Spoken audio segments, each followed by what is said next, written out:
So, story time. I'm gonna tell you guys, it's funny because a lot of people have been liking the stories I've been saying, I guess. So I didn't think anybody would be interested, but I guess you guys are interested. But anyway, I got a story. Yeah, I got so many situations. It's funny because I said with my buddy, I said, yo, we should make a podcast just talking about the real estate stories and shit that we went through in real estate, man, because I can write a book on all issues, things that I went through in real estate. And I can tell you this right now, it's funny, because I always say real estate is like the legal, in my opinion, legal drug game. Like the amount of money that you can make and, you know, the people that you deal with, dirty ass people or whatever, shit's like the legal drug game, man. But anyway, I'll tell you guys a lot of story. Yo, I had a deal, and a lot of you guys know that I deal with a lot of Jews, right? A lot of Israeli guys and Ukrainian guys. I deal with a lot of people. Anyway, but my main guys that I deal with is a lot of Jews. Anyway, had a Jewish group that was buying a vacant lot for me. This is a new Jewish group. They found out about me through another person or whatever. Anyway, they was buying this vacant lot for me, and we got the vacant lot for them. And they sent all the money from Israel down to the title company, and we're about ready to close, man.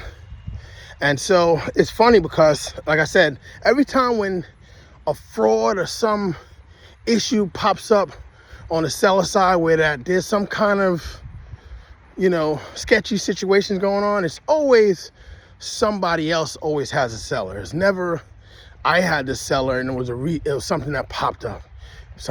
Usually somebody else had the seller. Anyway, wholesaler has a seller. And this wholesaler is funny because this motherfucker was involved with the fraud situation, right? And it's funny because I was going to blast him out too, man. Because I was like, yo, that was some fucked up shit. And he out there just living his life.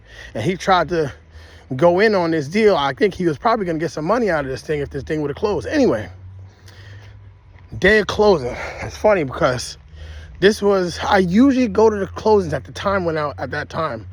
And now I don't go to as many closings now. But I would go to the closings before. Like, I felt the need. I had to pop to every closing. Anyway, I didn't go to the closing this time.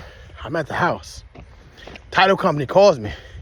Hey, man, Steve, you wouldn't believe what happened. I'm like, what you mean? What you mean what happened? I'm thinking that, this was I think it was like a $15,000 deal for me or something like that. I'm like, what you mean what happened? He was like, no, you wouldn't believe it. The seller came in here with a hat, glasses, and a COVID mask on.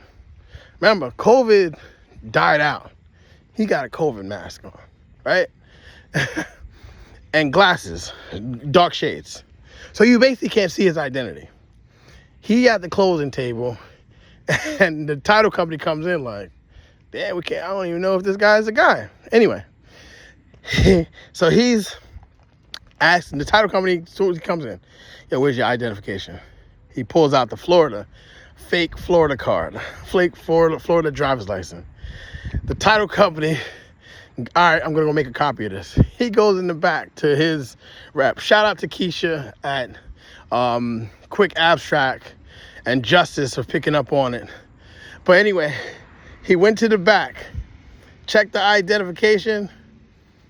Shit was a fraud. It was a fraudulent license from Florida. And when he called me, when Justice called me, Justice was like, yo, the license looked like it looked like a Costco card.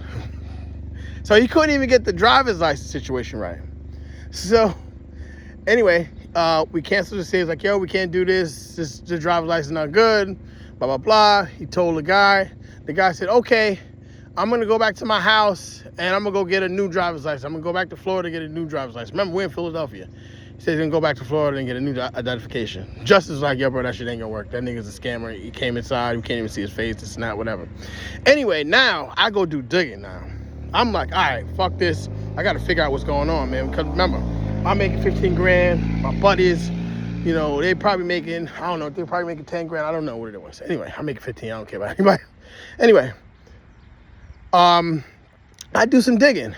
I calls the number supposedly that was for this person's wife, right? So I calls the wife and I'm like, hey, your husband's supposed to be coming back there. He's supposed to be getting a new driver's license. And, clearing up everything. And he's supposed to be closing on this property that we have in Philadelphia. We just wanted to check in and make sure everything was all right. She was like, Philadelphia? A driver? Wait a minute. My husband's at work. I was like, well, he supposedly is here in Philadelphia. She's like, no. My husband's at work. And we don't have no property in Philadelphia. Something ain't right. I said, holy shit.